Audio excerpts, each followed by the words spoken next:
ప్రభువైన యేసుక్రీస్తు వారి శక్తి కలిగిన నామంలో ఈ సాయంత్రకాల సమయం కూడి వచ్చిన ప్రతి ఒక్కరికి నా ప్రత్యేకమైన వందనాలు చెల్లిస్తున్నాను. ఆయా ప్రాంతాల నుంచి దేవుని యొక్క మాటను వీక్షిస్తున్న మీ అందరికీ ప్రభునామలో నా శుభాహ్వానాన్ని తెలియజేస్తున్నాను.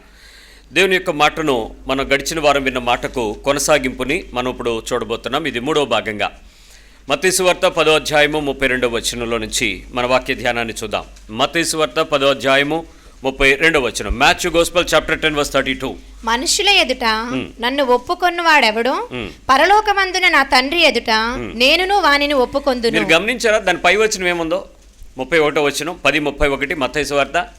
మీరు అనేకమైన పిచ్చుకల కంటే మీరు పిచ్చుకల కంటే శ్రేష్ఠులు అని ప్రారంభించి మనుషుల గురించి మాట్లాడటం ప్రారంభించాడు. మనమేం పిచ్చుకలం కాదు, మనమేమి లెక్కలేని వారం కాదు, మనమేమి లక్ష్యం లేని వారం కాదు. మీరు మనుషులను పట్టించుకున్నా పట్టించుకోకపోయినా నేను మిమ్మల్ని పట్టించుకుంటున్నానని దేవుని మాట మనకి ఇక్కడ ఖరాఖండిగా చెప్తున్నటువంటి మాట. అంటే ఆయన సెలవు లేకుండా ఒక పిచ్చుకు నేల రాలదు, ఒక వెంట్రుక రాలదు అని చెప్తూనే నేను మిమ్మల్ని ఎంత జాగ్రత్తగా తీసుకుంటున్నానో మీరు నా గురించి ఎంత ధ్యానపూర్వకంగా ఉంటున్నారో చూసుకోండి అని చెప్తూ ఈ మాట చెప్తున్నాడు. చదువుదాం 32. మనుషులు ఎదుట నన్ను ఒప్పుకొని వాడు ఎవడో పరలోకమందున నా తండ్రి ఎదుట నేనును వానిని ఒప్పుకొందును. సో మనుషుల దగ్గర నువ్వు ఎప్పుడైతే ఒప్పుకుంటావో ప్రభు పరలోకంలో ఏం చేస్తాడు? ఆయన డెఫినెట్గా ఎస్, ఈ మనిషి నాకు తెలుసు, ఈ వ్యక్తి నాకు తెలుసు, ఈ సహోదరు నాకు తెలుసు, ఈ సహోదరుడు నాకు తెలుసు, ఈ సేవకుడు నాకు తెలుసు, ఈ రెవరెండ్ నాకు తెలుసు, ఈ బిషప్ నాకు తెలుసు అని ఆయన ఖచ్చితంగా ఒప్పుకుంటాడంట. తర్వాత మనుషుల ఎదుట ఎవడు నన్ను ఎరుగను అనును. అంటే ఏంటి? ఎరుగను అనే విషయం యేసు ప్రభు ఎవడు అని అడిగిన వాడి గురించి మాట్లాడట్లా. యేసు ప్రభు గురించి తెలుసుకున్నటువంటి వ్యక్తులతో మాత్రమే సంభాషిస్తున్నటువంటి ఈ కంటెస్ట్ ఇది. అంటే క్రైస్తవ విశ్వాసము లేక యేసుక్రీస్తును రక్షకుడుగా అంగీకరించిన విశ్వాసంలో ఉన్నవారు చేసే చేష్టలకు మాత్రమే ప్రభు బాధ్యుడు. కానీ ఆయనను అంగీకరించిన వ్యక్తి బయటోడు ఎవడో మాట్లాడినప్పుడు ఆయన గురించి ఎందుకు మాట్లాడతాడు? ఆయన ఒక ముస్లిం గురించో, ఒక హైందూ గురించో, మరింకొక మత విశ్వాసాన్ని వెంబడించేవాడి గురించి ఆయన ఎందుకు మాట్లాడుకోవాలి? సో విశ్వాస సంబంధమైనటువంటి నిరీక్షణలో మనము ఉన్నప్పుడు మనము ప్రజల ఎదుట గనక ఆయనను ఎరుగను అని గనక మన క్రియల ద్వారా కానీ మన పద్ధతుల ద్వారా కానీ అన్నట్లయితే వానిని పరలోకమందున నా తండ్రి ఎదుట నేనును ఎరుగనందును. సో డైరెక్ట్ గా మనందరినీ ఒక చోటకి తీసుకెళ్తాడు అన్నట్టు అర్థమైపోయింది. యోహాను 14లో చెప్పినట్టు నా తండ్రి ఇంటి అనేక నివాసాలు ఉన్నాయి, లేకపోతే నేను మీతో చెప్తాను, నేను అక్కడ మిమ్మల్ని కూర్చోబెట్టుకోవడానికి తీసుకెళ్తున్నాను అన్నట్లు ఆ సింహాసనాలు ఉన్నాయి, ఆ స్థలాలు ఉన్నాయి, ఆ ఇళ్ళు ఉన్నాయి అన్నట్లుగా మనల్ని తీసుకెళ్ళినప్పుడు మనం అక్కడ మన శాంక్షనింగ్ కోసం మనం వెళ్తూ ఉంటాం. మన లైన్లో మనం వెళ్ళి ప్రభా నా ఇల్లేది అని వెళ్తూ ఉంటాం. అప్పుడు ప్రభు అడుగుతాడు, కుమారుడా ఈ నీకు తెలుసా అని అడుగుతాడు. కుమారుడని క్రీస్తు అప్పుడు అక్కడ నిలిచి ఉంటాడు. ఈయన నేను ఎప్పుడు చూడలేదు ప్రభా అన్నాడు అనుకో. అదేంటి మేము ఆలివ్ గ్రీన్ గారి చర్చ్ అన్నాం అనుకో, ఆడేవాడని అడుగుతాడు ఆయన. ఎందుకంటే ఆయనకు రెఫరల్గా నువ్వు భూమి మీద ఎంత గొప్ప పరిచర్య చేస్తావు అనవసరం. ఎంత ఎక్కువగా ఆయనని ఎరిగినట్లున్నావో అదే ఇంపార్టెంట్. ఎంత ఎక్కువగా ఆయనను నువ్వు తెలుసుకుని ఉన్నావో అదే ఇంపార్టెంట్. ఎంత ఎక్కువగా ఆయనను ప్రతిఫలింపచేసే స్థాయికి నీ జీవితాన్ని కనపరిచావో అది మాత్రమే ఆయనకి లెక్క. అక్కడ యేసుక్రీస్తు యొక్క స్వారూప్యంలోనికి వస్తేనే మనం ఆ ప్రదేశంలో నుంచి వెళ్ళినప్పుడు తండ్రి ఎదుట నేను ఒప్పుకుంటాను, లేకపోతే ఒప్పుకోను అని చెప్తున్నాడు. ఇంకా 33వ వచనం. మనుషుల ఎదుట ఎవడు నన్ను ఎరుగను అనునో వానిని పరలోకమందు నా తండ్రి ఎదుట నేనును ఎరుగను అంటాడు. ఆ 2 వచనాలలో చిన్న వాక్య భాగం తేడా ఉంది. ఏంటంటే ఒకటి మొదటి విషయంలో ఏముందంట? ఒప్పుకొనుట. రెండవ దానిలో ఎరుగుట.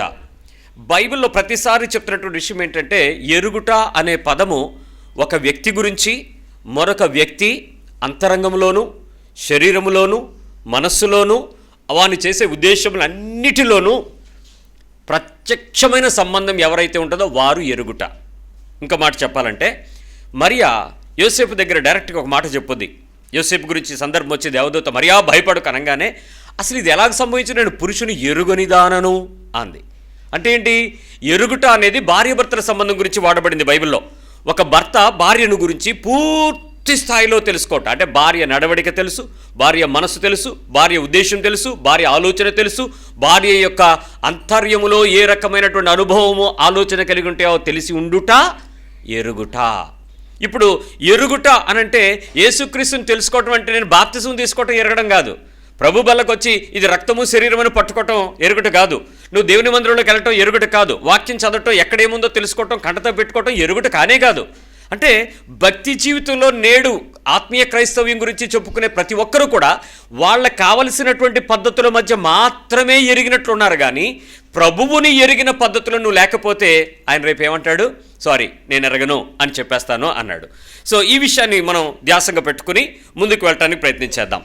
మరి మనుషుల ఎదుట మనం ఖచ్చితంగా ఒప్పుకోవాలి, ఎరుగనట్లుగా మన క్రియలని, మన మాటలని, మన పద్ధతుల్ని, మన పనులను సంపూర్ణంగా చూపించాల్సిందే. ఎక్కడెక్కడ నువ్వు ఎరగను అనేటట్లు ఉంటావో ఈరోజు మరికొంచెం లోపలికి వెళ్ళడానికి ప్రయత్నించేద్దాం. గడిచిన వారం మనం 2 విషయాలు నేర్చుకున్నాం. ఒకటి, మానవ సంబంధాల యొక్క విలువలు. ఏ హ్యూమన్ లైఫ్లో ఎక్కడెక్కడ సందర్భాలలోనైతే విలువలు కలిగిన జీవితం జీవిస్తామో, క్షమాపణ, ప్రేమ, సహనము, నిస్వార్థత, సహాయము, ఆదరించుట, సమాధానం, ఇటువంటివన్నీ మానవ విలువలలో క్రీస్తుని మాత్రమే ప్రతిఫలింపజేస్తాయి. ఇవి అన్ని మతాలు చెప్పరు, అన్ని మార్గాలు చెప్పవు, అన్ని ఉపదేశాలు నేర్పవు. అందరూ కూడా కొన్ని లక్షణాలు ఏ బోధకు వెళ్లకుండా కూడా వీళ్ళంటి లక్షణాలు కలిగి ఉంటారు. కానీ అలాంటి వారు నీతిగా ఉంటారు. కానీ క్రీస్తు ద్వారా మార్గములోనికి రాలేదు కాబట్టి, క్రీస్తు అనే ద్వారంలో ప్రవేశించలేదు కాబట్టి వాళ్ళు దేవుని రాజ్యంలోకి రాలేరు. They are self righteous, they are made for themselves. వాళ్ళ వరకే ఉపయోగపడతారు. కానీ ఇంకొకళ్ళు పట్టణాన్ని రక్షించలేరు, ఇంకొక వ్యక్తిని కూడా వాళ్ళు నిలబడలేరు. అలాంటి దగ్గర నీవు దేవుని గనక ఎరుగునన్నట్లు నువ్వు ప్రవర్తించినట్లయితే నువ్వు తెలుసుకోలేను కాబట్టి ఖచ్చితంగా ప్రభు కూడా నువ్వెవరో నాకు తెలియదని చెప్పేస్తాడు. రెండో విషయంలో భూ సంబంధమైనటువంటి నియమాల గురించి ప్రభు చెప్పాడు. ఆస్తి గురించి కానీ, గుర్తింపు గురించి కానీ, అధికారం గురించి కానీ, గొప్ప పేరు కానీ, విలువల గురించి కానీ, ఇవన్నీ వీటిలో ఎక్కడైనా మీరు భూ సంబంధమైనటువంటి నియమముల విషయంలో మీరు తప్పు చేసినట్లయితే, లేక ప్రభువుని ఎరగనన్నట్లుగా కానీ, ఆయనను ఒప్పుకోకుండా కానీ మీరు బ్రతికినట్లయితే ఖచ్చితంగా ఆ ప్రదేశంలో మీరు కూడా భంగపడతారు. పరలోకంలోకి వెళ్ళిన తర్వాత ఆయన ఇస్తారు ప్రదేశంలోకి వెళ్ళడానికి అవకాశం లేదు. మీరు అనొచ్చు, లోకంలో మేము అన్నీ వదిలేసుకున్నాం దేవుని కొరకు. ఐఎమ్ సారీ, నువ్వెన్ని వదిలేసుకున్నప్పటికీ ప్రభు నిన్ను కన్సిడర్ చేయగలిగిన జాలిపడే మనసు అయితే అక్కడ ఉండదు. Sorry to say this. రక్షణ పొందేసాం, సువార్త నమ్మేసాం, సువార్తను ఒప్పేసుకున్నాం. సారీ, నువ్వు ఒప్పేసుకుంటాం అనేది రక్షణ అనుభవం. నీ రక్షణలో మరొక మెట్టు వెళ్ళలేదు. నీ ఆత్మీయ జీవితంలో నువ్వు ఎంచుకుంటున్నటువంటి మార్గం సత్యంలో నుంచి సర్వసత్యంలోనికి వెళ్ళలేకపోయావు. దానికి నువ్వు యేసుక్రీస్తు దగ్గర ఉన్న వాటిని చూసావు కానీ యేసుని చూడలేకపోయి ఉంటావు, యేసుని ఎరగకపోయి ఉంటావు, యేసుని ప్రజల ఎదుట ఒప్పుకునే స్థాయికి నీ హృదయాన్ని తెరవలేకపోయి ఉంటావు, నీ శరీరాన్ని ఒప్పించలేకపోయి ఉంటావు, నీ పరిస్థితుల మధ్య విక్టోరియస్ లైఫ్, విజయవంతమైన జయ జీవితాన్ని నువ్వు చూపించలేకపోయి ఉంటావు. కాబట్టి ఖచ్చితంగా నువ్వు ఫెయిల్ అయిన వాడివే, ఫెయిల్ అయిన దానివే. ఆ ప్రదేశంలోకి వెళ్ళిన తర్వాత నువ్వు ఎవ్వరూ కూడా నిన్ను తీసుకుని వెళ్ళడానికి అవకాశమే ఉండదు. జాగ్రత్త. మూడో విషయంకి ఈరోజు వద్దాం. శరీర సంబంధమైనటువంటి నియమమును యేసు ప్రభువు మనకు నేర్పించిన విషయాలను బట్టి మీరు ఎరుగునన్నారా, ఆయనను తెలుసుకుని ఉన్నారా లేదో, ఒప్పుకుంటారా లేదో చూద్దాం. శరీర సంబంధమైన నియమం ఒకసారి చెప్పండి. శరీరానికి ఆత్మకు మధ్యలో ఒక పోరాటం ఉంటుంది. శరీరం ఎప్పుడు కూడా బలహీనం, ఆత్మ ఎప్పుడు కూడా సిద్ధముగా ఉంటుంది. మనలో చాలా ఈ నియమము ఫైట్ చాలా నడుస్తూ ఉంటుంది. ఇప్పుడు శరీర సంబంధమైనటువంటి నియమాల గురించి మనం మాట్లాడుకునేటప్పుడు ఎలాంటి సందర్భాలలో మనం అలాంటి విషయం ఉంటాయో ఒకసారి జ్ఞాపకం చేసుకుందాం. హెబ్రీ పత్రిక వద్దాం ఒకసారి. 4వ అధ్యాయం 15వ వచనం చూద్దాం. Hebrews chapter 4 verse 15. హెబ్రీయులకు రాసిన పత్రిక 4వ అధ్యాయము 15వ వచనంలో ఆయన ఎలాంటి వాడు గురించో మనం ఒక మాటను చూస్తాం. మన ప్రధాన యాజకుడు మన బలహీనతల యందు మనతో సహానుభావం లేనివాడు కాడు. రైట్, ఇక్కడ ఒకసారి అండర్లైన్ చేసుకోండి. మన ఎన్నిసార్లు మన వచ్చిందో జాగ్రత్తగా చదవండి. అక్కడ 15వ వచనంలో ప్రారంభం మన ప్రధాన యాజకుడు అంటే ఎవరు? Don't say that Jesus belongs to Jewish people. యూదులకు సంబంధించిన వాడండి, లేకపోతే జొరాస్ట్రియన్స్కి సంబంధించిన వాడండి, లేక క్రిస్టియన్స్ సంబంధించిన వాడండి అనకు. నువ్వు బైబిల్ చదివావంటే it is directly implying to yourself, myself, నాది, నాకు, మనకు. మొదటిగా మన బలహీనతల యందు, రెండోది మన బలహీనతలు, మళ్ళీ మనతో, మూడు సహానుభావం లేనివాడు కాడు, కానీ సమస్త విషయములలోనూ మనవలే శోధించబడినను. ఎన్నొచ్చినాయి ఇప్పుడు? 4 సార్లు మన అన్నాడు. ఇప్పుడు మళ్ళీ చెప్తున్నాను, యేసుక్రీస్తు మనలాంటి వాడే. ఒకసారి చెప్పండి. నేను చెప్పలేదు, బైబిల్ చెప్పిన మాట చూపించాను మీకు. ఆయన మనలాగే శోధించబడ్డాడు. అవునా? మనలాగేనా? అంటే ఇప్పుడు మీకే టెంప్టేషన్స్ ఉన్నాయో యేసు ప్రభు భూమి మీద ఉన్నప్పుడు కూడా అదే టెంప్టేషన్స్ ఉన్నాయి. చాలామంది ఏమనుకుంటారు, కాలం మారిందంటారు. సారీ, కాలం మారలే, సంవత్సరాలు మారాయి, క్యాలెండర్లో నెలలు మారతాయి, గంటకు నిమిషాలు కానీ, నిమిషానికి సెకండ్లు కానీ, వారానికి రోజులు కానీ, నెలకు ఉండేటువంటి దినాలు కానీ ఏమైనా తగ్గినాయా పెరిగినాయా? ఎప్పుడూ అవే ఉన్నాయి. ఏమేమి భూకంపాలు వచ్చినాయి, సునామీలు వచ్చినాయి, విపరీతమైనటువంటి అతి వర్షపాతాలు జరిగినాయి, కరువులు వచ్చినాయి. కానీ ఆ మాత్రం దానికి దినాలేం మారలే, కాలమేం మారలే. కానీ మారింది మన యొక్క మనస్సులు, మన యొక్క అలవాట్లు, మనకున్న అభిప్రాయాలు మారిపోయినాయి. ఇప్పుడు ఆలోచించి చూద్దాం. ఇప్పుడు మన ప్రధాన యాజకుడు మన బలహీనత లేదు, మనతో సహానుభవం లేనివాడు కాడు గాని సమస్త విషయాలలో మన వలె శోధించబడినను ఆయన పాపము లేనివాడుగా ఉండెను. కనుక మళ్ళీ మనము ఐదో మనము కనికరించబడి సమయోచితమైన సహాయము కొరకు కృప పొందినట్లు ధైర్యముతో కృపాసనమును. ఎలా వెళ్ళచ్చు ధైర్యంగా దేవుని దగ్గరికి? డైరెక్ట్గా కృపాసనం దగ్గరికి, యేసు ప్రభు దగ్గరికి, డైరెక్ట్గా దేవుని దగ్గరికి మనకు వెళ్ళడానికి ఒక అవకాశం ఇచ్చేస్తాడు. ఎందుకంటే ఆయన కాబట్టి శోధించబడ్డాడు, ఆయన లాంటి వారము మనం కూడా. ఇప్పుడు ఆలోచిద్దాం. ఇప్పుడు ఆయన మనతో చెప్పినటువంటి విషయానికి శరీర సంబంధమైనటువంటి నియమం దగ్గరికి వచ్చేటప్పటికి ఆయన గెలిచిన పద్ధతిలో మనం ఎలా గెలవాలో ఒకసారి ఆలోచిద్దాం. మీలో చాలామందికి ఎక్కడ ప్రతి ఒక్కడు దొరికిపోతాడో ముందు విషయం చెప్పి తర్వాత అందరం ఎలా నడుస్తామో చూపిస్తాను. మత్తయి సువార్త 19వ అధ్యాయం, మాథ్యూ 19:5 and 6, 19వ అధ్యాయం 5-6 వచనాలు. ఇందు నిమిత్తము పురుషుడు, జాగ్రత్తగా వినండి, ఇందు నిమిత్తము పురుషుడు తల్లిదండ్రులను విడిచి తన భార్యను హత్తుకొనును, వారిద్దరును ఏక శరీరముగా ఉందురని. ఆగండి, ఈ విషయం మనకు తెలుసా తెలీదా? క్రైస్తవుడైన ప్రతి ఒక్కడికి. 6వ వచనం, కాబట్టి వారిద్దరును ఏక శరీరముగా ఉన్నారు గనుక దేవుడు జతపరిచిన వారిని మనుషుడు వేరుపరచకూడదని చెప్పాను. ఒక్క నిమిషం ఆలోచించి చెప్పండి. పెళ్ళైన వాళ్ళందరికీ ఈ విషయం బాగా ఎరుకే. ఎందుకంటే సర్టిఫికేట్ ఇచ్చేటప్పుడు ఒకసారి చెప్తాం, సర్టిఫికేట్ ముందు ఒకసారి చెప్తాం. ఈ విషయాలను మాట్లాడేటప్పుడు ప్రతి ఒక్కరు కూడా జీవితంలో ఒక్కసారి కూడా మీకు అనాలని అనిపించలేదా? నిజం మాట్లాడండి, బతుకున్నోళ్ళు. వచ్చిందా లేదా? ఇప్పుడు నీకు వాక్యం తెలుసా తెలీదా? ఎరిగిన దానివా ఎరగని వాడివా? ఏమనాలి?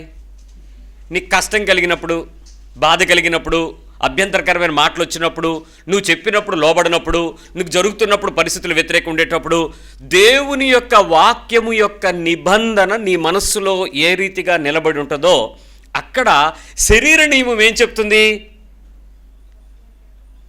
చేసుకోమని చెప్పుద్దా, చేసుకోవద్దని చెప్పుద్దా? ఎందుకురా బాబు చేసుకున్నావా అనిపిస్తుంది. లేనివాడిని వెళ్ళి అడగండి, ఏమంటాడు? నీకే అని చెప్తా ఉంటాడు. ఏంటి సమస్య? ఇది పురాతనమైన సమస్య, ఎవడో మార్చలేడు, మీరు మార్చడానికి కూడా ప్రయత్నం చేయదు. కొత్త థియరీలు లేవు. ఏది కొత్త థియరీలు అంటే అబ్బాయి గే మ్యారేజీ, అమ్మాయి లెస్బియన్ మ్యారేజీ, ఈ రెండూ కాకుండా ఇంకో రకమైన మ్యారేజీ అలాంటి పనులు చేయకండి. అవి లేవు. అది దేవుని వాక్యానికి వ్యతిరేకమైనది. అలాంటి పద్ధతుల్లో మనసు ఎవరికైనా ఉంటే దానికి ట్రీట్మెంట్స్ ఉన్నాయి, దానికి కౌన్సిలింగ్స్ ఉన్నాయి. అంతేగాని ఇలా అనిపిస్తుంది కదా అని చెప్పి ఇంకొక దోవలోకి వెళ్ళి తప్పు దోవలోకి పట్టకండి. అది దేవుని వాక్యానికి విరుద్ధమైంది. ప్రభువు తీవ్రంగా చూపిస్తాడు దాని విషయంలో తీవ్రత. జాగ్రత్త.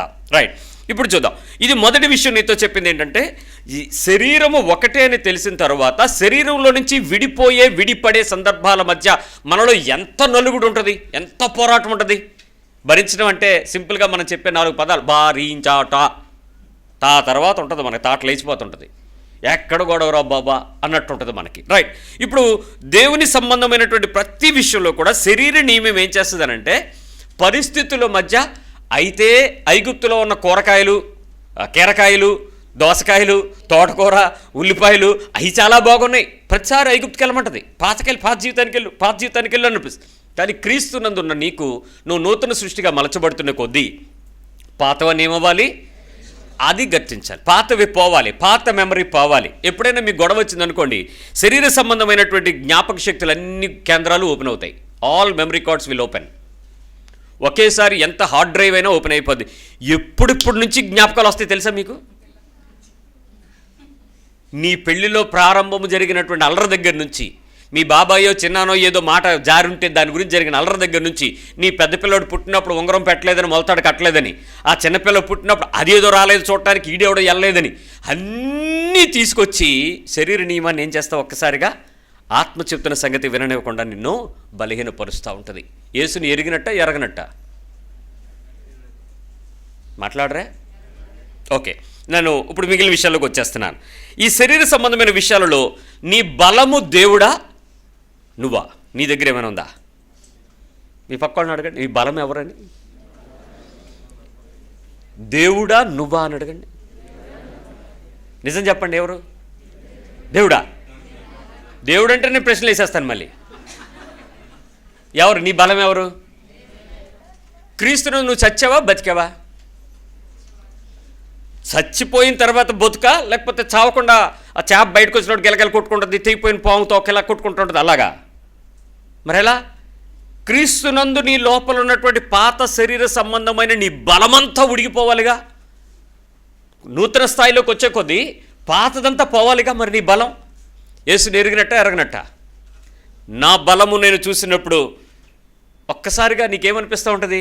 నీ శక్తి, నీ సామర్థ్యం, నీ బలము, నీ తెలివి, నీ జ్ఞానం, నీ వివేచన, నీ అందం, నీ ఐశ్వర్యం, నీ ఉద్యోగం, నీ పరపతి, నీ కుటుంబం, అవసరమైతే యేసు ప్రభువును కూడా ఈ క్షణంలో దించేయగలిగినటువంటి అభిషేకం కూడా. నిన్ను ప్రభు ఎరుగునంటాడా? నువ్వు చెప్పించేది, నువ్వు చేసేది ప్రభుని ఆ అనుభవంతో కూడినటువంటి ఒప్పుకునే మనసేనాది నీ బలము. నెంబర్ 2, నీ బలహీనతల దగ్గరికి వచ్చేటప్పటికి నీ శరీర విషయంలో నీలో ఒప్పుకోలు ఎంతవరకు ఉంటుంది? ఆల్ యువర్ వీక్నెసెస్ ఎంత ఒప్పుకుంటావు? ఏ స్థాయిలో ఒప్పుకుంటూ ఉంటావు?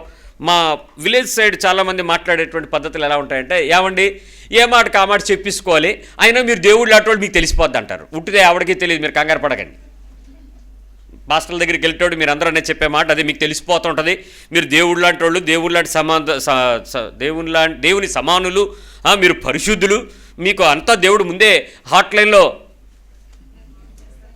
ఉన్నట్టుగా ఉన్నాడు అని మీరు చాలామంది అభిప్రాయపడుతూ ఉంటారు. అంటే ఆ రకంగా మనుషులకు భయపడతారు కానీ దేవుడికి భయపడరే? దేవుడికి భయపడరే? చూచుచున్న దేవుడా, చూడని మేము ఎక్కడో మారుమూలు కూర్చుంటాం, నువ్వు నా ముందుకు వస్తే ఒకవేళ ఏమైనా ప్రత్యక్షత వచ్చి దాని బలహీనత గురించి మాట్లాడాల్సి వస్తే అల్లరికి కర్త కాని దేవుడు ఏ రోజు కూడా నీ బలహీనతలు మాట్లాడు, నీ బలం గురించి చెప్తాడు. నిన్ను గద్దిస్తాడే తప్ప, నిన్ను హెచ్చరిస్తాడే తప్ప నిన్ను సిగ్గుపరచనివ్వడు పరిశుద్ధాత్మదేవుడు. అలాంటిది నువ్వు మనుషులకు భయపడుతున్నావే, మరి దేవుడు చూస్తున్నాడు కదా. ఆ క్షణంలో నువ్వు స్పందించేటప్పుడు నీ వీక్నెస్ని నువ్వు ఎలా బయట తీసుకొస్తావు చూసుకో ఒకసారి. నీకు తెలుసు నీ వీక్నెసెస్. ఆ టైంలో నీ వీక్నెస్ని నువ్వు ఎంత బలంగా ప్రదర్శించాలని ప్రయత్నం చేస్తావు తప్ప, అరే నా శరీర నియమానికి నేను వ్యతిరేకంగా పనిచేస్తున్నాను, క్రీస్తు అయితే శరీర నియమంను గెలిచినవాడు, నేను ఆ క్రీస్తుని ఎరిగిన దానను ఎరిగిన వాడును, కాబట్టి నేను ఆ క్రీస్తుని చూపించాలి. ఏది? శరీర నియమమును గెలిచిన క్రీస్తుని చూపించాలి. శరీరానికి ఉండేటువంటి లిమిట్స్ ఉన్నాయి, శరీరానికి కొన్ని పరిమితులు ఉన్నాయి, శరీరానికి కొన్ని సామర్థ్యాలు ఉన్నాయి, శరీరానికి కొన్ని శక్తులు ఉన్నాయి. ఈ శరీర సంబంధమైన వీటన్నిటిపై నాకు దేవుడు విజయం ఇచ్చినటువంటి ఆ పరిపూర్ణమైన క్రీస్తుని నేను ఎరగకపోతే పరలోకంలో నువ్వెవడో నాకు తెలియదు అంటాడు. నువ్వు చెప్పే కారణాలు ఎన్నైనా చెప్పు, కుదరదు. అక్కడ నువ్వు పశ్చాత్తాపడటానికి స్కోప్ ఉండదు. నా బాధ అది. ఇక్కడ అనుకో, ఈరోజు కాకపోతే రేపు ఒప్పుకుని ప్రభువా నన్ను క్షమించని అడిగితే నీకు మరుసటి రోజు పునరుద్ధాన శక్తి ఇస్తాడు. కానీ అక్కడికి వెళ్ళిన తర్వాత నీకు ఇంకా ఏ అవకాశం లేదండి. ఇక్కడే భూమి మీద నువ్వు రక్తమాంసాలు కలిగిన శరీరం కలిగిన ఊపిరి కలిగి ఉండి జీవంతో ఉన్నప్పుడే నువ్వు ఒప్పుకోవాలంతే. ఈ టైంలోనే నీ మనసు మారి రూపాంతరం చెంది నూతన జీవితాన్ని లక్ష్యాన్ని కేంద్రంగా క్రీస్తుని చూపించాలంతే. ఇక్కడ నీవు చూపించుకోకుండా చెప్పుకునే ఈ షో ఈ అట్రాక్టివ్, ఈ బయటకు తళుకులు బెరుకులతో కనిపించే నీ క్రైస్తవ కంపు రేపు పరలోకంలో దేవుని ఎదుట చాలా ఉమ్మివేయబడతావు అనే పదం గుర్తు చేసుకోండి. ఉమ్మివేస్తాను అంటే ఆ పదం ఎంత అసహ్యకరమైన మాట. ఎక్కడ పడితే అక్కడ చేయలేని పని. ఆయన అంటాడు అక్కడ, నువ్వు నిలువెచ్చగా ఉన్నావు కాబట్టి ఏమంటావు?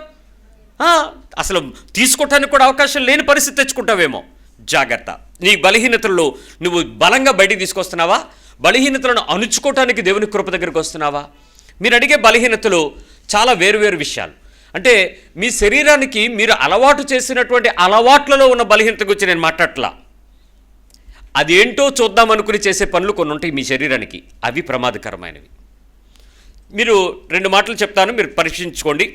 1, పర్యవసానం తెలిసిన తరువాత దాన్ని వెంబడిస్తున్నవి కొన్ని ఉంటాయి మీ వీక్నెసెస్. దాని తాలూకా రెసిప్రోకల్ వీక్నెస్ ఏంటో నీకు తెలుసు. ఇది ఇలా అంటే ఏమవుద్దో మీకు తెలుసు, కానీ అది మీరు చేయకుండా ఉన్నారా? ఖచ్చితంగా చేస్తారు. మొదటిది. రెండవది, ఆ పర్యవసానం వస్తుందని తెలిసి అయితే అయ్యిందిలే అని చేసే పనులు కొన్ని ఉన్నాయి. రెచ్చగొడితే ఏమవుద్దండి?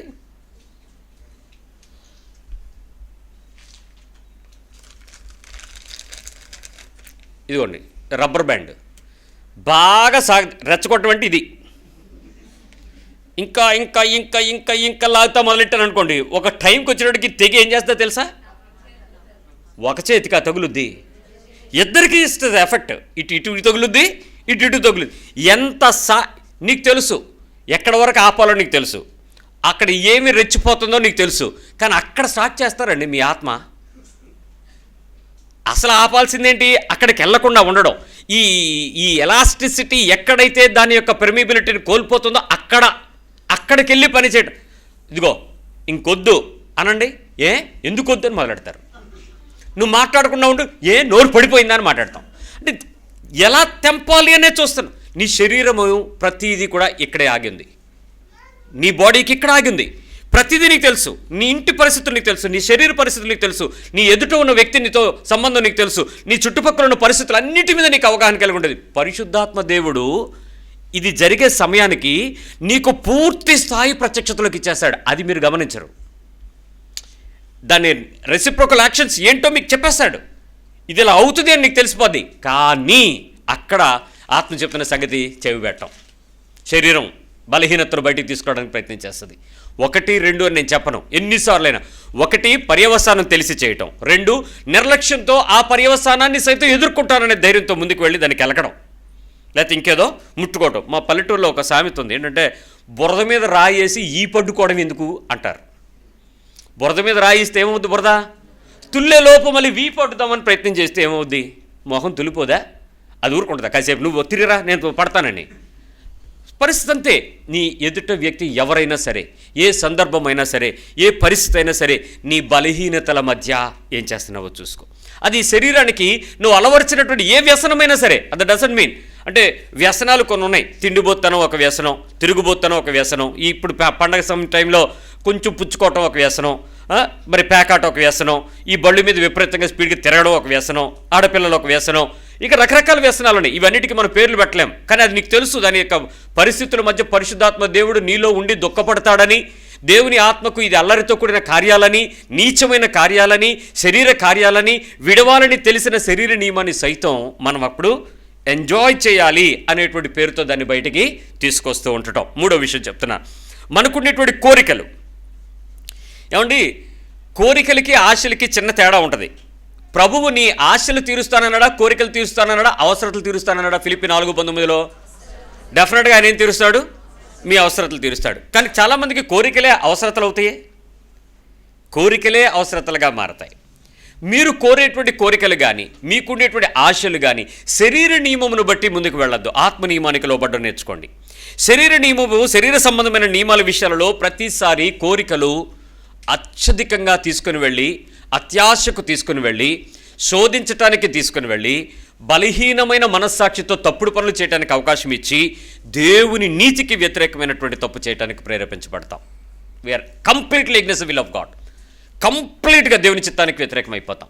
ఎందుకంటే శరీర సంబంధమైనటువంటి కోరికల విషయంలో బైబిల్ ఎక్కడా కూడా నీకు ఆధారం ఇవ్వాల. నీకు ఇలా చేస్తానని, నీకు ఇలా ఇస్తానని కానీ. అయితే ఒక మాట మీరు తీసుకుంటారు కీర్తనలో నుంచి, నీ కోరిక యావత్తును, నీ ఆలోచన యావత్తును, నీ ఆలోచన సఫలపరిచి నీ కోరికను సిద్ధింపచేస్తాను. ఇది ఈ 2021 సంవత్సరం ప్రామిస్ కార్డులో ఎంతమందికి వచ్చేసిందో తెలియదు. మీరు కోరుకోండి, 2022లో చూద్దాం మీకు ఎన్ని వచ్చినాయో. మీ కోరికలను కోరుకోండి. అంటే కోరికలు కోరుకోవటం వల్ల దానికి వచ్చేటువంటి లాభం ఉండదని తెలిసినప్పటికీ కూడా కొన్ని మాటలను బట్టి మనం సంతోషిస్తూ ఉంటాం. దేవుని ఉద్దేశం అది కాదు. అంటే నీకు ఇష్టమైనటువంటివి, ఇష్టానుసారమైన కోరికలను తీరుస్తానని దేవుడు ఎక్కడ చెప్పలేదు, గుర్తించండి. సో ప్రతి సందర్భంలో మనలో ఉండేటువంటి ఆ కోరికలను, ఆ సంబంధించినటువంటి ఆశల విషయంలో నువ్వు నీ బలహీనతలలో నుంచి బలం వైపు నడవాలి. మనకి నాకు ఒకసారి ఒక బ్రదర్ వచ్చి అడిగాడు, పాస్టర్ గారు మీరు బైబిల్ ట్రైనింగ్ ఇస్తున్నారా అన్నాడు. నేను బైబిల్ ట్రైనింగ్ ఇవ్వట్లేదు, లైఫ్ ట్రైనింగ్ ఇస్తానన్నాను. అంటే ఏంటండి అన్నాడు. నువ్వు ఎలా బతకాలో చెప్తాను, బైబిల్ నీకు ఎలా బతకాలో నేర్పిస్తుంది. నేను ఎలా బతుకుతానో, నిన్ను ఎలా బతకాలో అది మాత్రమే చెప్పగలను. బైబిల్కి సంబంధించి ట్రైనింగ్ ఇవ్వాల్సిన అవసరం లేదు, తీసుకోమని బైబిల్ ఎక్కడ చెప్పలేదు. ఎవరికైనా దగ్గరికి వెళ్ళి శిష్యరికం చేయి, ఆటోమేటిక్గా నీకు నేర్చుకుంటానంటే ఆయన మీ దగ్గర చేయలేములేండి అన్నాడు. ఏదో భలే ఉంది, వెరీ గుడ్, థ్యాంక్ యూ, మంచిదిరా, ఎందుకు చేయలేవని నేను కూడా అడగదలుచుకోలేదు. ఆడికి ముందే ఏదో ఉండిపోయింది. ఏంటంటే ఆ వెంటనే అతను తట్టుకోలేక అన్నాడు, తెల్ల బట్టలు వేసుకోమంటే ఆవిడ తిరుగుతాడండి మీ వెనకాతల, కొంచెం సూట్ వేసుకుని కొంచెం అలా జోబులో అలా అలా. అదేంట్రా అంటే కనీసం ఎవరికైనా చెప్పుకోవడానికైనా డిగ్నిటీ ఉండదు ఏంటండి, మరీ తెల్ల బట్టలు వేసుకుని నూనె రాసుకుని అలా తిరుగుతుంటే. ఓహో, అంటే ఇప్పుడు వాడి ఆశ ఏంటి? సేవ చేయాలి. కానీ ఎలా చేయాలి? ఆ సూట్ అద్దెకి తెచ్చుకుని, లేకపోతే దేవుని సేవకుడు అంటే అలుసా మీకు, మీరందరూనేమో క్రిస్మస్కి కొత్త కొత్త బట్టలు వేసుకుంటే సేవకుడు ఇలాగే ఉండాలా అని అడిగితే 2 రోజులు 2 సూట్లు వస్తాయి. ఆ అడుక్కోవడానికి ఈ అడుక్కోవడానికి ఏమైనా తేడా ఉందా? దానికి మళ్ళీ ప్రార్థన చేయండి, దేవుడు నాకు 2 సూట్లు ఇచ్చాడు. దేవుడు ఇచ్చాడా? నువ్వు అడుక్కుంటే నీ సంఘం ముష్టేసింది, నీకేసింది ఆ గొడ్డ మొక్కలు కుట్టించి ఇచ్చింది నీకు. ఆ ఏడుపు ఏడుస్తూ చూడలేక పోలే ఏడిచడలే అని చెప్పి సందాలు ఎత్తుకుని అనాథ శవానికి ఏదో కప్పుతారులే గొడ్డలో, అలా కప్పారు అంతే. నీకు అంతకుమించి పెద్ద తేడా ఏం కనపడదు అక్కడ. ఆలోచించుకో, నీ హృదయంలో దేవుని యొక్క పరిచర్యకు నువ్వు బట్టలు వేసుకోవడానికి ఏమైనా సంబంధం ఉందా? ఏమైనా ఆలోచన ఉందా అసలు? అంటే ఆ వ్యక్తి యొక్క ఉద్దేశాల్లో తను హృదయపూర్వకంగా కోరుకుంటున్న విషయం అది. నీ కోరికను దేవుడు తీరుస్తాడా? తప్పకుండా తీరుస్తాడు. ఏ దేవుడు? యేసు దేవుడా? ఈ యేసు కాదు, బర్రేసు ఉంటాడు ఒకడు. మరొక కొంతమంది బైబిల్లో 4 యేసులు ఉన్నారండి. అందుకే నజరేయుడైన యేసుని, పునరుద్ధానుడైన యేసుని మేము ప్రకటిస్తున్నామని పౌలు చెప్పుకోవాల్సి వచ్చింది ప్రతిసారి, ఎందుకంటే ఆ యేసు అనుకుంటాడని. గమనించు, నీ జీవితంలో నువ్వు పొందుకునేటువంటి స్థాయికి నీ కోరికలు ఏవి శరీర నియమానికి వ్యతిరేకంగా ఉండాలి, శరీరానికి వ్యతిరేకంగా ఉండాలి. ధైర్యంగా మాట్లాడుతున్నాను, సిగ్గు తెచ్చుకుని వినండి. ఈ రోజుకి నీ శరీరాన్ని కప్పుకునే, మానాన్ని కప్పుకోవటానికి ఉండవలసినంత వస్త్రాన్ని మర్యాదకో, ఘనతకో, గుర్తింపుకో, నీ యొక్క స్టేటస్ సింబల్గానో ఆ విలువైన వస్త్రాన్ని ఇంకా వదలకపోవటం నీ బలహీనమైన దౌర్భాగ్యం కాదా? మిగులు వెలగలిగినటువంటి వస్త్రాలను ధరించుకోవద్దని చెప్తున్నటువంటి మాట దగ్గరికి వచ్చి మిగిలిన విలువ, మిగిలిన వెల ఎంత అంటే చీర 10,000 అంది పాస్టమ్ గారు. 10,000 10,000 రూపాయలు నీకు విలువ తక్కువ. ఎందుకంటే నీ యొక్క చందా, దేవుని యొక్క కష్టపడినటువంటి సంఘము నీ దగ్గరికి తీసుకుని వచ్చి సంఘమును దేవుని యొక్క రాజ్య వ్యాప్తి కొరకు, సంఘములో ఉండేటువంటి ఆ భౌతికమైన చిన్న చిన్న పరిస్థితుల మధ్య నీ కుటుంబ పోషణ కొరకు రక్తాన్ని తీసుకొచ్చి దేవుని పక్షంగా నీ చేతుల్లో పెడితే 10,000 రూపాయలు నీ చీర కట్టుకోవటానికి, నీ కూతురికి 15,000 రూపాయలు డ్రెస్ కొనడానికి నీకు అవకాశం దొరికితే మరి ఆ పరిచర్య దేవునికి అంగీకరించబడుతుందా? దేవుడు ఆనందిస్తాడా? నీ కోరికలు తెచ్చినటువంటి అదేనా? ఈ లావిష్ లగ్జరీ లైఫేనా క్రిస్టియానిటీ అంటే? మరి యేసుక్రీస్తు చూపించిన మాదిరి ఏంటి? ఆయన ఉన్న పరిస్థితి ఏంటి? ఆయన నిజంగా అలాంటి సేవకులు నాకు కనపడినప్పుడల్లా నేను ఒకటి చెప్తాను, పాస్టర్ గారు నేను రెఫరెన్స్ చెప్పను, మీకు రెఫరెన్స్ తెలుసు, కానీ ఒక్క మాట మీరు ఎప్పుడైనా దొరికిపోతారు చూసుకోండి. ఎవరికైనా నువ్వు 2 ఉంటే ఒకటి అడిగితే ఏమనాలి? ఏంటి చదవలేదు ఎప్పుడు వాక్యం? అంగీ అడిగితే ఇంకోటి కూడా కల్పించేయాలి, పై వస్త్రం కూడా కల్పించేయాలి. ఇప్పుడు వేసుకున్నప్పుడు మొన్న వారంకి ఒకటి వేసుకొస్తుంటే అయ్యా మీకు 2-3 ఉన్నట్టు ఒకటి ఇవ్వండి అని అడగండి. వెళ్ళి ప్రతి వారం ఒకటి అడగండి, ఖాళీ అయిపోతుంది. మొత్తం వార్డ్రోబ్స్ అన్ని ఖాళీ అయిపోతాయి. నీ విశ్వాస జీవితంలో నీ కోరికలను తీర్చుకోవడానికి ప్రభు దగ్గరికి వచ్చి నువ్వు చెప్పే విషయాల విషయంలో నువ్వు జాగ్రత్తగా ఉండాలి. ఎందుకంటే అక్కడ నేను ఎరగనంటాడు ఆయన. నువ్వు చెప్పొచ్చు నేను ఎంత గొప్ప, అరే బాబు ఎంత గొప్ప అయినా భూమి మీద ప్రజల ఆత్మను రక్షించడం కొరకే వాడుకుంటాడు. మీకు అర్థం కావాల్సింది ఏంటంటే దేవుని యొక్క రాజ్యంలోనికి మనుషుల్ని తీసుకురావడానికి దేవుడు పరిశుద్ధుల్ని వాడుకుంటాడు, శాపగ్రస్తుల్ని వాడుకుంటాడు, శత్రువుని వాడుకుంటాడు, పాపుల్ని కూడా వాడుకుంటాడు. ఎవరిని వాడుకుంటాడో ఆఖరికి జంతువులను వాడుకోవచ్చు, ప్రకృతిలో దేనినైనా చూసి వాడుకోవచ్చు, ఆయన చిత్తం. ఇక్కడ నేను ఒక్కడనే పెద్ద చేశానంటే ప్రభు కన్సిడర్ చేయడు. అందుకే అక్కడ శరీర విషయంలో నీ ఆశలు, నీ కోరికలు నువ్వు ఎలా గెలుచుకున్నావు ఒకసారి జ్ఞాపకం చేసుకో. నెక్స్ట్, నీ ఆపేక్షల విషయంలో నువ్వు ఎలా ఉన్నావు? ఆపేక్షలు, కోరికకు మించినటువంటిది ఆపేక్ష. శరీరంలో సహజమైన ఆపేక్షలు కొన్ని ఉంటాయి. నవ్వుకున్నప్పుడు నవ్వు, హాస్యం, ఏడుపు, బాధ, దుఃఖం, మరి కోరిక, ఇవన్నీ సహజమైన ఆపేక్షలు నీ బాడీలో ఇన్బిల్ట్ చేశాడు. చాలామంది ఏమనుకుంటున్నారంటే క్రైస్తవ ఆత్మీయతలోకి వెళ్ళే కొద్దీ అవన్నీ వదిలేసి సాధువులాగా తయారవ్వాలనుకుంటారు. దేవుడు అలా కోరుకోలేదు, మిమ్మల్ని సాధువులు చేస్తానన్నాడా, సన్నాసులు చేస్తానన్నాడా బైబిల్? నిన్ను క్రీస్తు యొక్క సారూప్యంలోకి తీసుకుని వస్తున్నాడు, సన్నాసుల్లో కాదు. చాలామందికి అర్థం కావాల్సింది ఆ రకంగా లేకుండా జీవించడం అంటే. అయితే బైబిల్ వార్నింగ్ ఏం చేసిందో తెలుసా? ఎండ్ టైమ్స్లోకి వచ్చేటప్పటికే అపహాసకులు తయారవుతారు. ఎండ్ టైంలోకి వచ్చేటప్పటికి తిమోతి పత్రికలో 2వ అధ్యాయంలో 2 తిమోతిలో చక్కగా ఇచ్చినటువంటి వివరణలన్నీ చూసుకుని అయ్యో ఇలా ఉండకూడదనే వార్నింగ్ నీకు తెలుసుకుని దానికి తగ్గట్టుగా నీ ఆత్మీయ జీవితాన్ని క్రీస్తు వైపు పరిణితిలోకి తెచ్చుకోవాలి. ఇక్కడ సహజమైన ఆపేక్షలు శరీరంలో ఉండేటప్పుడు వాటిని దుర్వినియోగపరుచుకున్నట్లయితే దేవుడు నువ్వు ఎరగవు అని నీ గురించి మాట్లాడతాడు. నువ్వు ఒప్పుకొని వాడవు, ఒప్పుకొని దానవు అని నీ గురించి ఖచ్చితంగా ఆయన చెప్పేస్తూ ఉంటాడు. సహజమైన ఆపేక్షలని ఏ రకమైన కోరికను తీర్చుకోవడానికి కానీ, ఏ రకమైన పద్ధతిలో ఉపయోగించుకోవడానికి కానీ, దేవునిని కానీ, దేవుని నామాన్ని కానీ, దేవుని సంఘాన్ని కానీ వాడుకోవడానికి వీల్లేదు. క్రీస్తు శరీరం ఇది. శరీరాన్ని నువ్వు వాడుకుని నీ ఆపేక్షలను తీర్చుకునే పద్ధతికి ఎక్కడ కూడా దుర్వినియోగపరచడానికి వీల్లేదు. జాగ్రత్త, it's warning. I repeat again. ఈ విషయాన్ని ఎందుకు చెప్తున్నానో గుర్తించండి. యుక్త వయసు వచ్చేటప్పటికి సహజంగా మగపిల్లలకు కానీ ఆడపిల్లలకు కానీ శరీరంలో అవయవాలలో సౌష్ఠతలో మార్పు ఖచ్చితంగా మీరు చూస్తారు. అది రాకపోతే డాక్టర్లు చూపించాలి. హార్మోన్లో ప్రాబ్లం ఉంటుందని వాడాలి. ఆడపిల్లల్ని గైనకాలజిస్ట్కి చూపించండి, మగపిల్లల్ని ఫిజిషియన్కి చూపించండి. మీకు ఎవరికైనా అవకాశం ఉంటే చెప్పండి, మేము డాక్టర్లు ఎవరికి కూడా చెప్తాను. ఈ పరిస్థితుల్లో మీ శరీరాలలో జరిగేటువంటి ఆ రసాయనిక చర్యలను బట్టి మీ శరీరాన్ని ఇతరుల వైపు ఆకర్షించగలిగే స్థాయికి, ఆకర్షణీయంగా కనపరుచుకునే స్థాయికి ఖచ్చితంగా శరీరాలు మారుతాయి వయస్సులను బట్టి. అందుకనే చాలామంది ఏం చేస్తారంటే సెక్యూర్డ్ జోన్ ఏది అని అంటే ప్రేమించుకోవడానికి చర్చే. ఎందుకంటే ప్రేమ ప్రేమ అని పాడుతున్నప్పుడల్లా వీడికి ఆ అమ్మాయే కనపడుతుంటుంది. ప్రేమ ప్రేమ ఈ సెక్యూర్డ్ జోన్ కాదా? నేను ఎన్ని మాటలు విన్నానో చెప్పనా? మీరు సిగ్గుపడతారేమో కానీ నేను ధైర్యం చేస్తాను. ఎందుకంటే సండే స్కూల్ అక్క సండే స్కూల్ అన్నయ్యని ప్రేమించి పెళ్లి చేసుకుందంట. ఇది అక్కే, అది అన్నయ్యే. మా యూత్లోని ఈ గిటార్, లీడ్ గిటార్లో అన్నయ్య ఉంటాడు కదా, కింద మ్యాక్ గడ్డము, లీడ్ గిటార్ అన్నయ్య. ఈ అన్నయ్య అక్కడ ఈ మధ్య జాజు కొడుతున్న అక్కతోని అంట. చర్చిలో మాట్లాడుకునే మాటలే. మీరు మీ పిల్లల్ని వెచ్చలవిడిగా యూత్ అనే పేరు మీద, యూత్ ప్రోగ్రాంలు అనే పేరు మీద, యూత్ క్రిస్టియానిటీ అనే పేరు మీద రకరకాల వేషాలకు మనం అవకాశం ఇచ్చేటప్పుడు జరగంది ఏముంది చెప్పండి? సహజమైన ఆపేక్షలకి నీ తల్లి తండ్రి, అమ్మా అన్న నాన్న నీకు పెళ్లి చేయలేని వాళ్ళు అయితే కాదురా, మీ స్థాయికి, మీ ఆలోచన స్థాయికి ఇవ్వలేకపోవచ్చు, కానీ మీ కుటుంబానికి కావాల్సిన స్థాయిని ఖచ్చితంగా తల్లిదండ్రులకు దేవుడు మాట్లాడి వాళ్ళని తీసుకొచ్చి నీ దగ్గరికి తీసుకొచ్చి నీకు భార్యనిస్తారు, నీకు భర్తనిస్తారు. తొందరపడి మీరు ముందే దేవుడు ప్రేమించమన్న పద్ధతిని వదిలేసి మీరు ఇంకొకళ్ళ మనుషులకి వెళ్ళి మీ ప్రేమను చూపించకండి, ఇవ్వకండి. ఆ పని చేయడానికి వీల్లేదు. ఆపేక్షలు అదుపు చేయబడాలి. ఆపేక్షలు మరొక దాని వైపు త్రిప్పబడాలి, మరొక ధర్మం వైపు తిప్పబడాలి, నీతి వైపు మార్చబడాలి. అలా వాడుకోకుండా నీ శరీర నియమాన్ని నువ్వు ఒప్పుకున్నట్లయితే ఖచ్చితంగా దేవుడు నువ్వెవడో నాకు తెలీదు అని చెప్తాడు. జాగ్రత్త. తర్వాత విషయం, నీలో ఎక్కడైనా స్వార్థం కానీ మోసం కానీ ఉంటే, సెల్ఫిష్నెస్ ఆర్ గ్రీడినెస్, స్వార్థం అండ్ చీటింగ్, మోసం. మామూలుగా మనలో మనం మాట్లాడుకుందాం, స్వార్థం ఉందా లేదా? ఏంటో నిజం చెప్పండి. ఉంది. ఉందానా? కొంచెం ఉందా? ఓకే, కొంచెం ఉంది. మోసం మోసం మోసం ఇది కూడా కొంచెమే ఉందా? ఏమన్నా కొంచెం పాళ్ళు ఏమైనా పెరిగినాయా?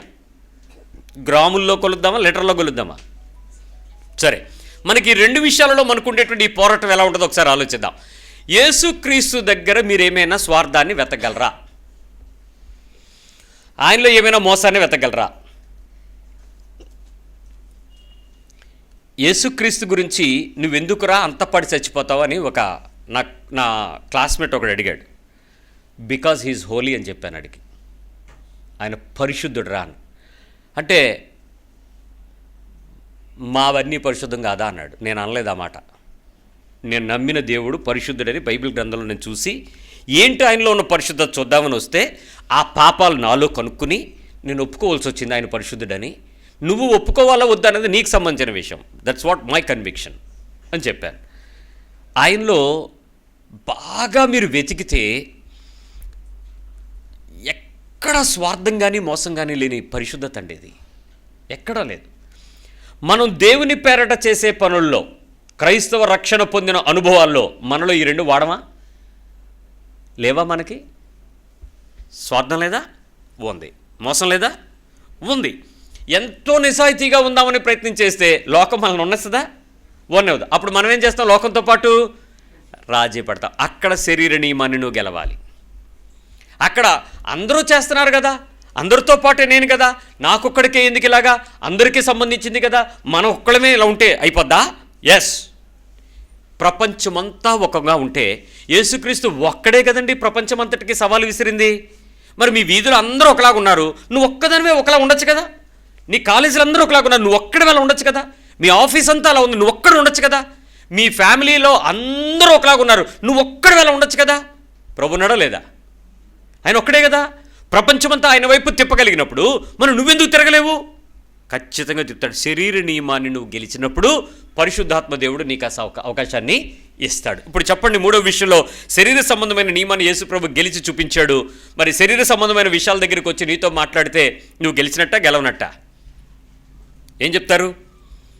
గెలిచినట్ట గెలవనట్ట? Okay, let me tell you. రోమపత్రిక 6వ అధ్యాయం 6వ వచనం చూద్దాం. Romans 6:6. ఏమనగా మనమిక్కను పాపమునకు దాసులము కాకుండుటకు, ఇంకా పాపమునకు మీరు దాసులు కాకుండునట్లు, పాప శరీరము నిరర్ధకమగునట్లు మన ప్రాచీన స్వభావమును, ప్రాచీన పురుషుడు ఆయనతో కూడా సిలువ వేయబడినని ఎరుగుదుము. ఇప్పుడు సిలువ మీద యేసు ప్రభు ఉన్నాడు. సిలువ పక్కన 2 సిలువలు ఉన్నాయి. ఆ రెండింటి మీద 2 దొంగలు ఉన్నారు. ఆ 2 దొంగలని వాళ్ళే ఒప్పుకుంటారు. మనకిది తగును అని వాళ్ళే మాట్లాడుకుంటున్నారు. ఇప్పుడు ఆలోచిద్దాం. యేసు ప్రభువు యొక్క సిలువ మాత్రమే నీకు కనపడితే నీ రక్షణ అబద్ధం. ఆ సిలువ మీద మరొక మనిషిని కూడా యేసుక్రీస్తుతో పక్కన ఉన్న దొంగలు కాకుండా యేసుక్రీస్తు నిలబడిన సిలువ మీద మరొక మనిషి కనపడాలి. ఆ మనిషి నువ్వై ఉండాలి. ఆ మనిషి నీ ప్రాచీన పురుషుడి తత్వం అయి ఉండాలి. నీ పాత స్వభావం అయి ఉండాలి. పాత ఆనందాలు అయి ఉండాలి. పాత శరీర సంబంధమైన లక్షణాలు అయి ఉండాలి.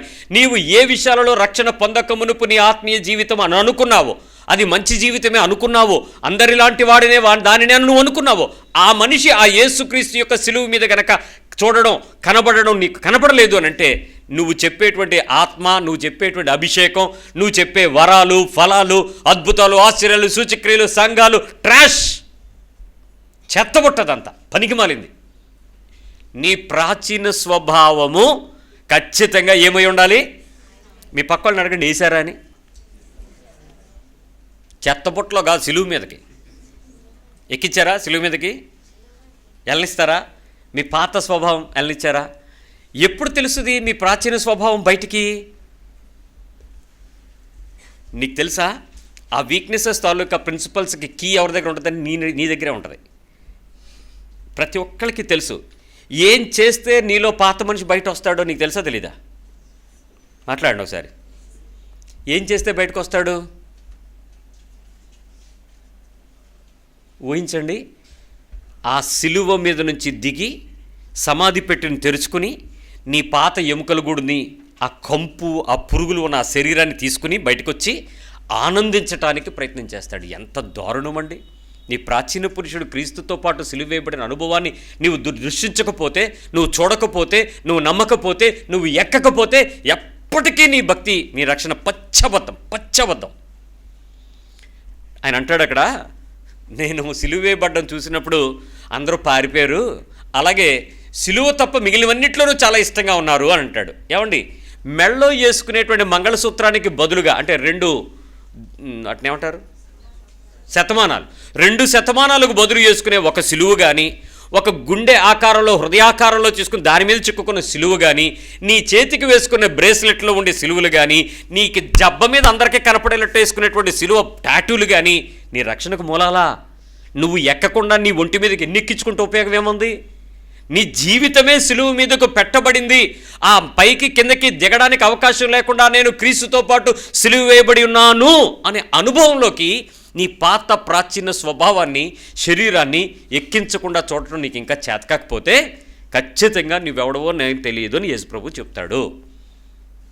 మీరందరూ ఏమనుకుంటున్నారంటే, నిన్న మా దగ్గరికి మందిరంలోకి ఒక సహోదరి వచ్చి, అన్నయ్య మీ గురించి నేను విన్నానని, అన్న మంచిదమ్మా, అంత నేను మిమ్మల్ని ఎక్కడికో తీసుకెళ్తాను ఏమో అనుకోకండి, నా గురించి ఇంటే పరలోకం వెళ్ళరు, నువ్వు ప్రభు గురించి ఇంటే అంటే, ప్రభు గురించే చెప్పారండి, మీ గురించి చెప్పారండి అన్న. సరే ఏంటి చెప్పాను?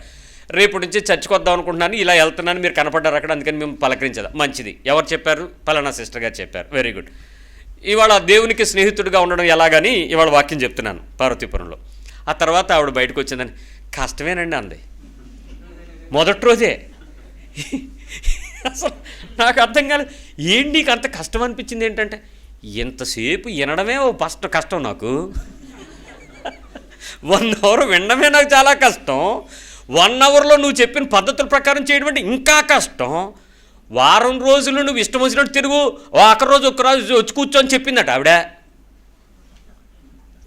ఆవిడ ఇక్కడికి వస్తే నేనేం చెప్పాను, నువ్వు స్నేహితుడిగా ఉండాలి అని అంటే వారంలో 1 రోజు వచ్చి 1 గంట కలుసుకుంటే సరిపోద్దా, రోజు కలుసుకోవాలా అని చెప్పాను నేను. బెస్టీతో మాట్లాడితే ఎంతసేపు సరిపోద్ది? వారానికి ఒకరోజు 1 గంట సరిపోద్దా బెస్టీతో? అచ్చా, అది బెస్టీ ఎలాగవుతుంది? డైలీ రిలేషన్షిప్ కావాలి, డైలీ ఫేస్ టు ఫేస్ మాట్లాడుకోవాలి, లేదా ఫేస్ టైం మాట్లాడుకోవాలి, ఆన్లైన్లో పేర్లతో పాఠాలు అంటున్నారా? అన్ని పాఠాలు చదివేస్తున్నారు. ఈ ఫోన్లో ఏమేమి ఉన్నాయో కూడా తెలిసిపోతుంది అందరికీ. ఇప్పటి వరకు తెలియని వాళ్ళకి మనమే కొనిస్తున్నాం మరి పిల్లలకి. సరే, ఏదైతే ఆమెకు చాలా కష్టం అనిపించింది. నేను చెప్పానమ్మా, ఈ మార్గం ఇరుకురా తల్లి, తప్పదమ్మా, నువ్వు ఇలాగే రావాలమ్మా అని అంటే ఆవిడంది, ఆ వీధిలో నువ్వు చచ్చికెళ్ళిపోతే అంది, యు ఆర్ వెల్కమ్, వెళ్ళిపో, ఇంకెప్పుడు ఈ దారి ఎత్తక్కో.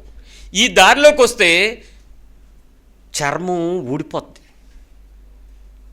ఆ మేకులు దిగుతాయి, ఆ రక్తం చిమ్ముద్ది, ఆ పచ్చి పుళ్ళు పగులుతాయి, ఆ చర్మంలో నుంచి ఆ చీము నెత్తురు బయటికి గడ్డలు పడతాయి. భరిస్తావా? అదైతే ఏముండవు కదా, వెళ్ళిపో. ఉండవు. అక్కడ డ్యాన్సులు ఉంటాయి కదా, ఉంటాయి, వెళ్ళిపో. అక్కడ అన్ని రకాలు ఉంటాయట, అది కూడా దేవుడే కదా, అన్ని దేవుళ్ళు యేసుప్రభులే కదా. ఏమో నాకు తెలియదు. నేను పునరుద్ధానుడైన క్రీస్తుని, సిలువ వేయబడిన క్రీస్తు గురించి మాట్లాడుతున్నాను. వాళ్ళు సిలువ నుంచి దింపిన బట్టలు చుట్టిన యేసుప్రభు గురించి మాట్లాడుతున్నారు. నువ్వు చుట్టుకోవడానికి వెళ్తున్నావు, నేనేం చేయలేను. నీ జీవితం ఎంత సవాలు చేయబడుతుందో ఒక్కసారి హృదయపూర్వకంగా ఆలోచించు. అలా అని ఏదో తమాషాగా నువ్వు లోపలికి వచ్చి నేను చేస్తున్నదే చెబుతున్నదే అనుకుంటే అది కూడా చెల్లదు.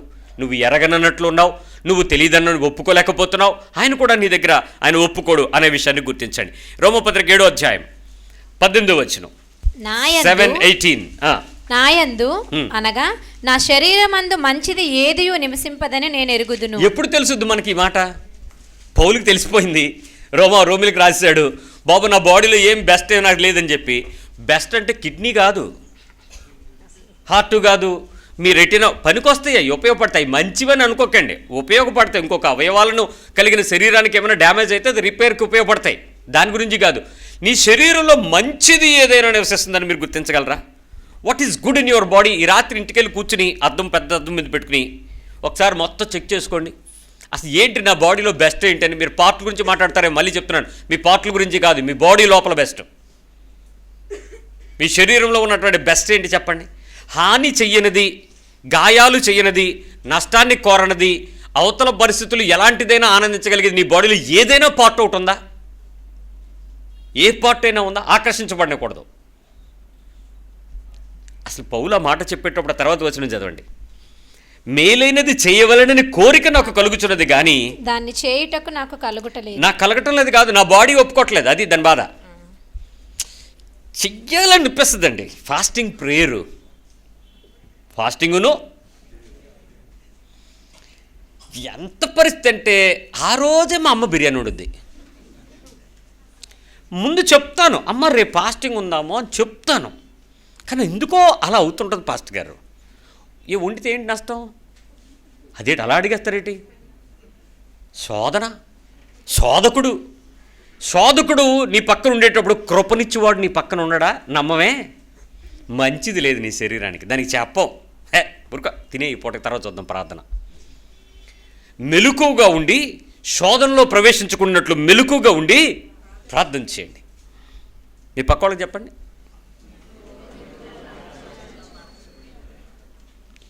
ఎవరికి శోధన? నాకేం రాదు, నాకు గట్ర రాదు, మాకెందుకు వస్తుంది శోధన? మేము బాగానే ఉన్నాం దేవుల్లో. అలాగే వాళ్ళు నిద్రపోయారు. నిద్రాభారం వలన వారి కన్నులు మూతపడి భారముగా ఉండిననుంది. వాళ్ళు నిద్రపోవలసి వచ్చింది అంతే. ఆ తర్వాత నిద్రపోవడానికి నిద్రే లేదు. ఏం చేద్దాం? శరీరం ఏమంటుందంటే మంచిది చేద్దాం అనుకుంటుంది, కానీ చేయనివ్వదండి, ఒప్పుకోదండి, దాన్ని లోబడనివ్వదు. శరీర నియమాన్ని క్రీస్తు గెలిచి చూపించటం వలనే ఆయన శరీరాన్ని మరణము దాచి ఉంచలేకపోయింది, తిరిగి పునరుద్ధాన శక్తితో లేపగలిగింది. అందుకు మరణమా నీ ముల్లెక్కడా అని అడగలిగాడు ఆయన. ఈరోజు నీ శరీరాన్ని కూడా అదే మనలాంటి శరీరమే అని చెప్పుకున్నాంగా మనం. కాబట్టి నీకు కూడా అధికారం ఉంది, దాని విషయాన్ని నువ్వు నమ్మాలి. మరొక మాట చెప్తానండి, మరి చెయ్యకూడని పనులు చేయటం విషయంలో మన శరీరానికి ఉండేటువంటి కొన్ని పెద్ద బలహీనతలు, అంటే మరీ ఎక్కువ చెప్పను కానీ ఒక 3-4 చెప్తాను, మీరు మిగిలిన ఆలోచించుకోండి.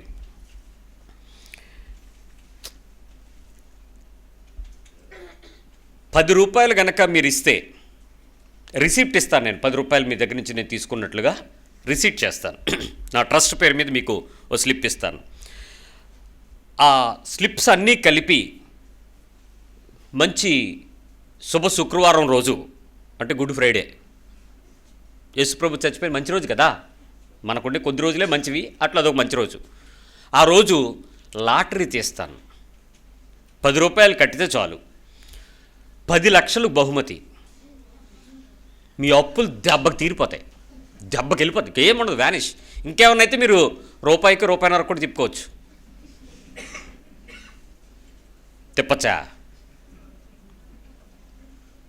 తిప్పుదాం అనుకుంటున్నారా? తిప్పండి, మీ నెత్తురు కూడా చూసేస్తాడు దేవుడు.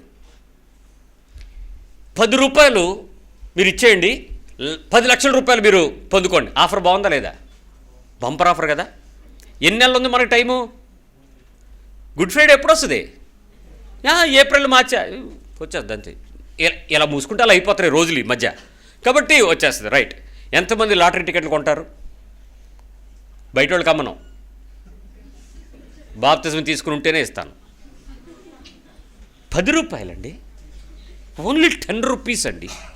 దీనికి నేను ఏమన్నా పెద్ద పబ్లిసిటీ చేయాలంటారా? ఏమైనా పబ్లిసిటీ చేయాలంటారా? త్వరపడండి, టికెట్లు తక్కువ ఉన్నాయి ఏమన్నా అనొచ్చా? 10 లక్షల రూపాయలు నేను మీ దగ్గర నుంచి తీసుకొచ్చి మీకు ఇవ్వడం నాకేమన్నా నొప్పా? ఎవరయ్యా సొమ్ము? మీవే. 10 రూపాయలని మీరు అనుకుంటారు. రోజుకి ఎన్ని లక్షలు వస్తాయో తెలుసా 10 రూపాయలు స్కీమ్ పెడితే? క్రైస్తవుడు ఆశపడచ్చా? ఆశ దురాశ అది. డబ్బాలో కూపన్లు వేసారా బట్టలు కొని? మాట్లాడరేమండి.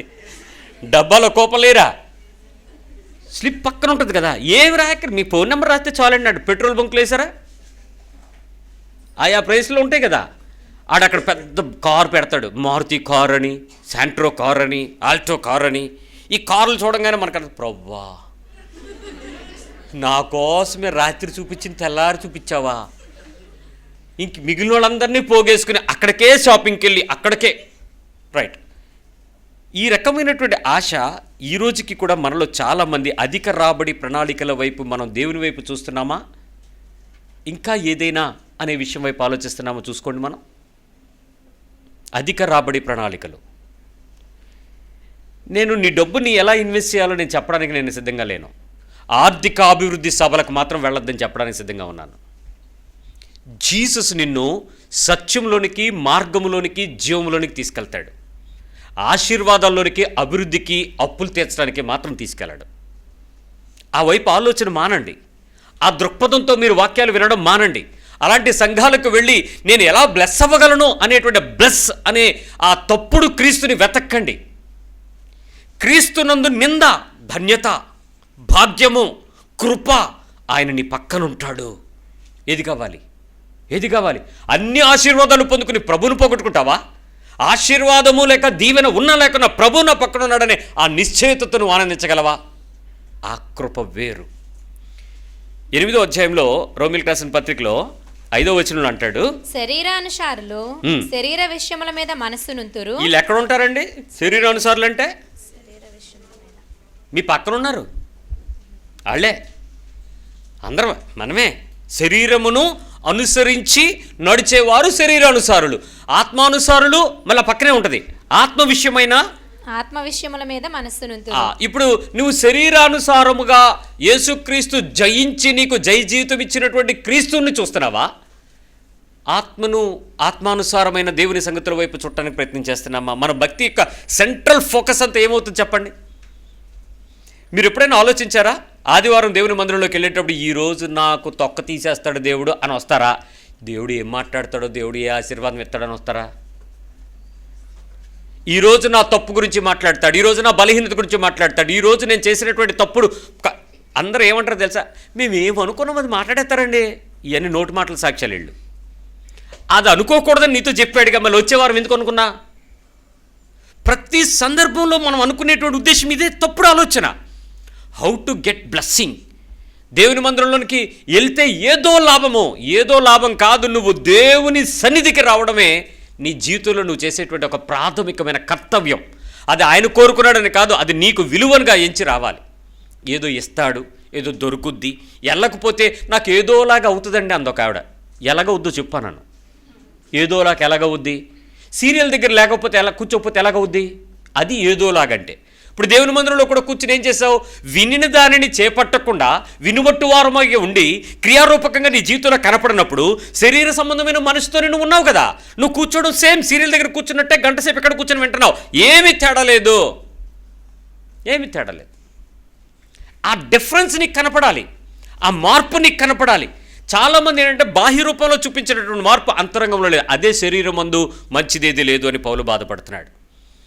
ఆత్మానుసారులు ఆత్మ విషయం మీద ఉంటే శరీరానుసారులు శరీర విషయంలో. ప్రార్థన చెయ్యను అని ఒక సంఘంలో నేను గట్టిగా చెప్పాను. అప్పుడు ఆ పక్కన ఎవరో ఒక మాట నా చెవుని పడింది. ఏంటంటే అలాగే అంటారు కానీ లాస్ట్ వరకు ఉంటే చేస్తారంది. లాస్ట్ వరకు ఉంచాను, దామ్మా నాను వచ్చింది. దేని కొరకు ప్రార్థన చేయాలి అని అడిగాను. ఆవిడ చెప్పింది 3 కారణాలు చెప్పింది. 3 కారణాలు చెప్పి ఈ 3 విషయాల కోసం నేను 100 కిలోమీటర్ల దూరం నుంచి మీకోసం వచ్చానయ్యా అంది. సరే, 100 కిలోమీటర్ల దూరం నుంచి వచ్చిన మంత్రం నా దగ్గర అయితే ఏం లేదు, బట్ నా దగ్గర ఉన్నదే నేను చేస్తానని చెప్పి ఆ 3 విషయాల గురించి నేను ప్రార్థన చేశాను. ప్రార్థన ఏమని చేశానంటే, నేను మనస్ఫూర్తిగా చేస్తానంటే దొంగ ప్రార్థన నాకు తెలియదు, చేస్తే యేసునామములో చేస్తాను. ప్రభువా నువ్వు ఇది ఆవిడ కోరుకుంటుంది, నీకు ఇష్టమైతే చేయని చెప్తూనే చేశాను. చేస్తూ ఆవిడ ఏమైతే అడిగిందో ఆ 3కి కూడా ఆత్మను అనుసరించినటువంటి విషయాలను కలిపి ప్రార్థన చేశాను. చేసిన తర్వాత నేను ఆమెన్ అనేటప్పటికీ ఆమె 2 చేతుల్లో నుంచి మార్చుకుంటాం నేను చూశాను. నేను కళ్ళు తెరిచేటప్పటికి ఆవిడ మారుస్తుంది. ఏం మారుస్తుందో చెప్తాను, బాధపడకండి. ఈ చేత్తో ఏదో కానుకిద్దామని తెచ్చింది సిస్టరు, ఆత్మీయురాలు, 100 కిలోమీటర్లు కదా మరి వచ్చింది. నేను చేసిన ప్రార్థన ఆవిడకి నచ్చలా, మార్చేసింది. దాని లోపల ఇవన్నీ తీసి పట్టుకుని, అయ్యా తీసుకోండి, నేను అసలు డబ్బులు పుచ్చుకోను, నువ్వు కంగారు పడమాక, మొత్తం అది నీదే. అది కాదండి తీసుకోండి, సరే బలవంతం చెక్కిట్రా అని పట్టుకుని ప్రభువా అని ప్రార్థన చేశాను. చెయ్యకు మునుపు నీది, చేసిన తర్వాత నాది, ఇప్పుడు నీ చేతిలో ఉంది, అది నీది, పట్టుకెళ్ళు, నీ పిల్లలకి ఏదైనా కొనుక్కు పట్టుకెళ్ళిపో అన్నా. ఆమె అంటది, ఇంకోసారి ప్రార్థన చేయండి అయ్యా అంది. ఎన్నిసార్లు చేస్తావు ప్రార్థన? నమ్మి ప్రార్థన చేస్తావా, నమ్మకంగా ప్రార్థన చేస్తావా? నమ్మకంగా చేసేవాళ్ళు చాలామంది ఉంటారు, నమ్మి చేసేవాళ్ళు ఉండరు అసలు. ఆమెకు చెప్పాను, నీ జీవితంలో ఇప్పటికీ కూడా శరీరానుసారమైన మనస్సు పట్టుకుని నువ్వు దేవుని సేవకుల దగ్గరికి తిరిగిన, మందిరానికి వచ్చినా యూజ్లెస్, ఉపయోగం లేదు. నువ్వు దేవుని ఎరగని దానివు, ప్రభుని ఒప్పుకొని వాడవు. ఏ విషయాలలో శరీరానుసారమైన విషయాల కొరకు నువ్వు పరుగులు పెడుతున్నావు? నీ సేవకుల దగ్గరికి వెళ్తున్నావు, నీ సంఘాలకు వెళ్తున్నావు, కానుకలు పెడుతున్నావు, కానుకలు ఇస్తున్నావు, కానుకలు పంపుతున్నావు, చెక్ చేసుకోండి. కుదరదు. 8వ వచనంలో కాగా రోమా 8:8 కాగా శరీర స్వభావము గలవారు దేవుని సంతోషపరచనేరరు. ఏంటండి బాధ? ఈ రాజు ఇలాంటి వాక్యాలన్నీ ఎత్తుకున్నాం. శరీర స్వభావం కలిగిన వారు ఎవరిని సంతోషపరచలేరు, దేవుని సంతోషపరచనేరరు. ఏం చేయలేవు? 1 గంట అందరూ స్తుతియాగం చేద్దుము, స్తుతియాగము ఆరాధన చేద్దుము, పోనే దేవుని సంతోషపడతాడా శరీర సంబంధాలు కూర్చుంటే? మరి ఏమన్నా మనందరం కలిపి చందాలు వేసుకుని ఒక పెద్ద చచ్చి గోపురం కట్టేద్దాం, దేవుడు ఆనందపడతాడా శరీర స్వభావం ఉంటే? మరి శరీర స్వభావం కలిగినటువంటి మనము దేవునిని సంతోషపరచలేని పనులు ఎన్ని చేయట్లేదు ఈరోజు? ప్రతి పని శరీర స్వభావంతోనే. ఆత్మానుసారమైన పరిస్థితుల వైపు నీవు ఎప్పుడైతే తిరగటం లేదో నువ్వు ఓడిపోతావు. 12వ వచనం, కాబట్టి సహోదరులారా శరీరానుసారముగా ప్రవర్తించుటకు మనము శరీరమునకు రుణస్థులము కాము. రుణం అంటే ఏంటంటే అప్పు, లేకపోతే దాసులు. శరీరం అంట ఒకళ్ళు కొనుక్కున్నారు, మన బాడీని ఇంకొక ఆయన కొనుక్కున్నాడు. ఎవరు? యేసయ్య కొనుక్కున్నాడు. ఇప్పుడు మన శరీరం యొక్క పూర్తి తెలివితేటలు ఎవరికి ఇవ్వాలి? జ్ఞానము, బలము, శక్తి, యుక్తి, తలాంతులు, నీ బాడీకి ఏమై ఉన్నా అన్ని బిలాంగ్స్ టు ఎవరివి? ఆయన కొనుక్కున్నాడు. కాబట్టి ఆయన రక్తం ఇచ్చి కొన్నాడు, మామూలుగా కాదు, విమోచన క్రయధనం ఇచ్చి కొన్నాడు ఆయనది. ఇప్పుడు ఆలోచించి చెప్పండి, మీరు ఇప్పుడు మీ సొంతానికి, మీ ఇష్టానికి, మీకు నచ్చిన దానికి, మీకు కావాల్సిన దానికి, మీరు కోరుకున్న దానికి మీ శరీరాన్ని మీరు ఉపయోగిస్తే మీరు దేనికి దాసులు? ఇప్పుడు మీ బాడీకి మీరు దాసులు. మీ శరీరం చెప్పినట్టు మీరింటే మీ శరీరానికి మీరు దాసులు. వింటున్నామా లేదా? శరీరం చెప్పినట్టు వింటున్నామా లేదా? కొంతమంది కడుపుకి దాసులు, కొంతమంది టీవీకి దాసులు, కొంతమంది ఫ్యాన్లకి దాసులు. ఫ్యాన్లు అంటే ఇవి కాదు, ఫ్యాన్స్ లైట్స్ ఉంటారు కదా, వాళ్ళకి దాసులు. రకరకాల నీ శరీరానికి నువ్వెందుకు దాసుడు అవుతావు? శరీరానుసారమైనటువంటి మనస్సు మరణమని తెలిసిన తర్వాత యేసుక్రీస్తు వారు ఆ శరీరాన్ని పరిశుద్ధంగా ఉంచుకోవటానికే తన జీవితాన్ని మనకు చూపించారు 33.5 ఏళ్ళు. ఈరోజు మనం కూడా ఆ పరిపూర్ణమైన విజయోత్సవం చేసే క్రీస్తు వైపు ఆ శరీరాన్ని నువ్వు దాటకపోతే, ఆ పరిమితులు దాటించకపోతే నువ్వు చాలా నష్టాన్ని గురి తీసుకుంటావు. నువ్వు ఎరగనట్టే, నువ్వు ఆయన ఒప్పుకోనట్టే. జాగ్రత్త. మరొక మాట చెప్పానా? 13వ వచనం. మీరు శరీరానుసారముగా ప్రవర్తించిన ఎడల చావవలసిన వారై యుందురు, కానీ ఆత్మచేత శారీర క్రియలను చంపిన ఎడల జీవించెదరు. దేని చేత దేన్ని చంపాలి? ఆత్మచేత శరీరాన్ని చంపాలి. ఎలా చంపుతారు? ఎక్కడ దొరుకుతుంది చంపే ఆత్మ? శరీరాన్ని చంపేది అని అంటే ఏంటి? మళ్ళీ లెగుసుదా? ఆ మరణము. చాలామంది ఏంటంటే గెలుచుకోవడానికి ప్రయత్నం చేస్తారు. గెలిస్తే అది మిమ్మల్ని పట్టుకుంటుంది. ఈరోజు మీరు గెలవచ్చు, today you can get victorious over the sin. కానీ దాని విషయంలో మీరు చచ్చిపోతే ఇంకెప్పుడు బతకరు. చనిపోవాలి. ఆ చనిపోయేటువంటి అనుభవానికి దేవుని మాట శరీరాన్ని అనుసరించి ప్రవర్తించకండి అని మొత్తుకుంటుంది. మరి ఇప్పుడు ఆలోచించి చెప్పు. 12:1 రోమ 12:1. కాబట్టి సహోదరులారా, పరిశుద్ధమును దేవునికి అనుకూలమునైన సజీవ యాగముగా మీ శరీరములను ఆయనకు సమర్పించుకొనుడని. ఒక్క నిమిషం. మీ శరీరాన్ని ఏం చేయాలి? ఆయనకి ఎలా అప్పగించాలంట? సజీవ యాగముగా, సజీవమైన యాగముగా. మరి యజ్ఞాలు చేసేవాళ్ళు, యాగాలు చేసేవాళ్ళు, నోములు చేసేవాళ్ళకి కొన్ని విషయాలు తెలుసు. ఎండిపోయిన పువ్వును అక్కడ ఉంచుతారా? వెంటనే తీసి పారేస్తారు. దాన్ని వేరొక పద్ధతులు డిస్పోజ్ చేయాలి. పచ్చిదాన్ని తీసుకొచ్చి పెడతారు కదా. పండు పచ్చిది శ్రేష్టమైనది, పాలు పచ్చివి విరిగిపోనివి, పెరుగు, నైవేద్యం, ఏదైనా పాడైంది ఏమైనా పెడతారా? లైవ్ అండ్ బెస్ట్ ఫస్ట్ దేవునికి ఇచ్చేది. ఇప్పుడు మీరు కూడా ఆలోచించండి. సజీవ యాగంగా మీ శరీరాలను దేవునికి సమర్పించేసేయండి. అంటే టోటల్ బాడీని మీరు బతికి ఉండేటప్పుడు ఏ రకమైనటువంటి ఆ శరీరానికి కలిగి ఉన్నారో అలాగ మీ బాడీని అలాగ యాగం చేయటానికి, యజ్ఞం చేయటానికి, దానిలో పడేసేయటానికి బలిపీఠం మీద పెట్టేయండి. అలా టోటల్ బాడీని దాని మీద అప్పగించండి. ఎక్కడా నీకు నచ్చిన పార్ట్ అనేది తీయటానికి వీల్లేదు. నీకు నచ్చినటువంటి భాగాన్ని నువ్వు పుచ్చుకుని దాన్ని చేయటానికి కుదరదు. మొత్తం బాడీని తీసుకెళ్ళి అప్పగించాలంట. మొత్తం బాడీ. ఒకవేళ మిమ్మల్ని కనుక ప్రభు ఈ రాత్రి నీ టోటల్ బాడీని సజీవయంగా నాకు అప్పగించు అన్నాడు అనుకోండి, ఏదైనా పార్ట్ మీకు నచ్చింది మీరు పట్టుకుంటారా, లేకపోతే మొత్తం ఇచ్చేస్తారా? ప్రభు అడిగితే ఏంటి మాట్లాడట్లేదు? మీకు నచ్చిన పార్ట్లు కొన్ని ఉంటాయండి మీ బాడీలో. అది నేను బయట పార్ట్ల గురించి మాట్లాడలేదు, లోపల పార్ట్లు. లోపల అంటే మళ్ళీ కిడ్నీసు, లివర్ అవి కాదు. మీ శరీరము అనే దానికి ఉండేటువంటి పరిమితుల్లో ఉండేటువంటి శక్తి గురించి మాట్లాడుతున్నాను. సజీవ యాగంగా మీ శరీరాన్ని ఆయనకు అప్పగిస్తే ఏమవుతుందో తెలుసా? మీరు దాని మీద విజయం పొందుతారు. మిమ్మల్ని దేవుడు ఎరిగాను అని మీకు చెప్పుకుంటాడు.